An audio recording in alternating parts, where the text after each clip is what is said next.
وفي الشهر السادس أرسل جبرائيل الملاك من الله إلى مدينة من الجليل اسمها ناصرة،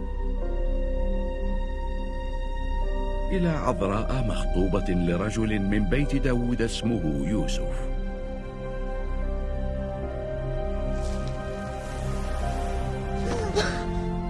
واسم العذراء مريم. فدخل إليها الملاك وقال: سلام لك أيتها المنعم عليها، الرب معك، مباركة أنت في النساء. فلما رأته اضطربت من كلامه وفكرت ما عسى أن تكون هذه التحية.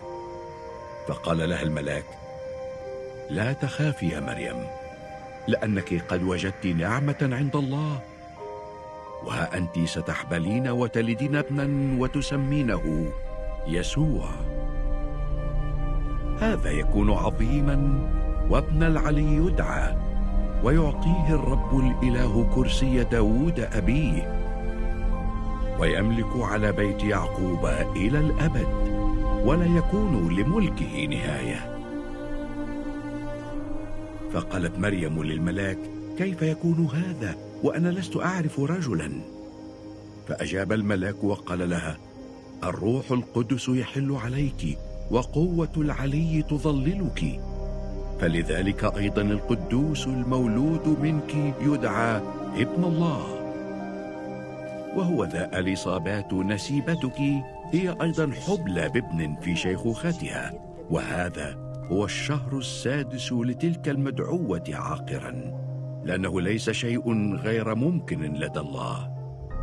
فقالت مريم: هو ذا أنا أمة الرب، ليكن لي كقولك. فمضى من عندها الملاك.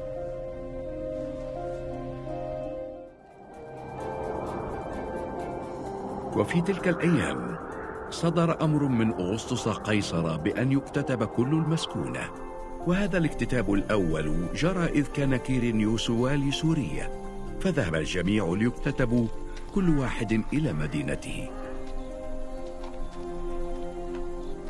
فصعد يوسف أيضا من الجليل من مدينة الناصرة إلى اليهودية إلى مدينة داود التي تدعى بيت لحم، لكونه من بيت داود وعشيرته، ليكتتب مع مريم امرأته المخطوبة وهي حبلى.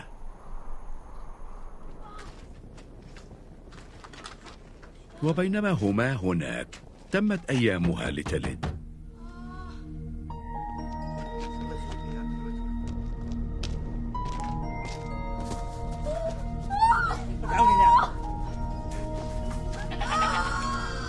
فولدت ابنها البكر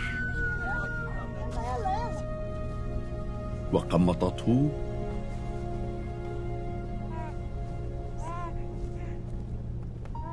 وأضجعته في المذود، إذ لم يكن لهما موضع في المنزل.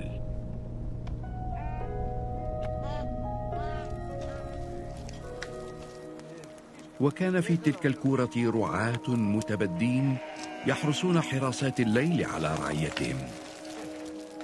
وإذا ملاك الرب وقف بهم، ومجد الرب أضاء حولهم، فخافوا خوفا عظيما. فقال لهم الملاك: لا تخافوا، فها أنا أبشركم بفرح عظيم يكون لجميع الشعب، أنه ولد لكم اليوم في مدينة داود مخلص، هو المسيح الرب. وهذه لكم العلامة: تجدون طفلا مقمطا مضجعا في مذود. وظهر بغتة مع الملاك جمهور من الجند السماوي مسبحين الله وقائلين: المجد لله في الأعالي، وعلى الأرض السلام، وبالناس المسرة.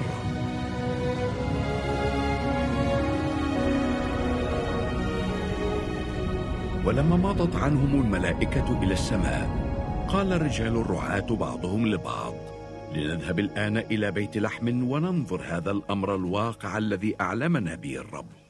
فجاءوا مسرعين ووجدوا مريم ويوسف والطفل مضجعا في المذود. فلما رأوه أخبروا بالكلام الذي قيل لهم عن هذا الصبي. وكل الذين سمعوا تعجبوا مما قيل لهم من الرعاة.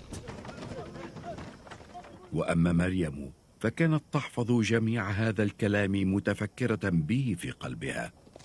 ثم رجع الرعاة وهم يمجدون الله ويسبحونه على كل ما سمعوه ورأوه كما قيل لهم.